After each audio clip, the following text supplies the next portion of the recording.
If Edward Snowden comes to Cuba, he would not be the first U.S. fugitive to find refuge on this island. U.S. officials say dozens of American fugitives are believed to be living under the Cuban government's protection.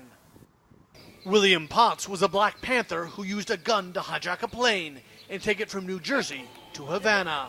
But instead of the military training he hoped the Cubans would offer a fellow revolutionary, Potts received more than 13 years in prison. In a Machiavellian sense, the Cubans changed. They simply changed.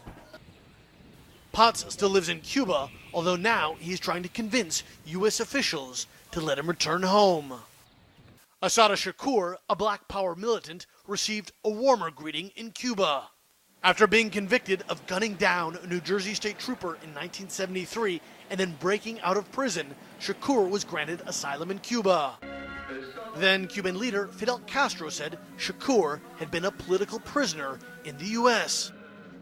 Until recently, she made frequent public appearances and even starred in the Cuban documentary Eyes of the Rainbow.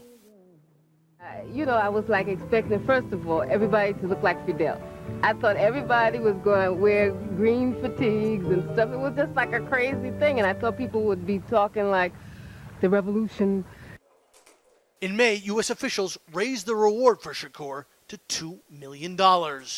We are raising the reward from $1 million to $2 million for the successful apprehension of this convicted murderer. Snowden wouldn't even be the first U.S. spy to receive safe haven in Cuba. Like Snowden, ex-CIA officer Philip Agee exposed American intelligence operations, blowing the covers of dozens of operatives. Agee also went on the run, eventually making it to Havana, where he opened a travel agency. He died here in 2008. The whole idea is to take a chance. I mean, what's fun in life if you're not taking a chance?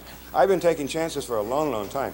I took a lot of chances when I was in the CIA. More recent attempts by U.S. fugitives to live on the lam in Cuba haven't been as successful. In April, a Florida couple wanted in the U.S. on drug and kidnapping charges were sent back by Cuban authorities after fleeing to the island in this boat. During the Cold War, Cuba built monuments to honor Julius and Ethel Rosenberg, executed in the United States for spying. But recently, Cuban President Raul Castro has said he would like better relations with the United States, hopes that most likely will be derailed if Edward Snowden comes to Cuba.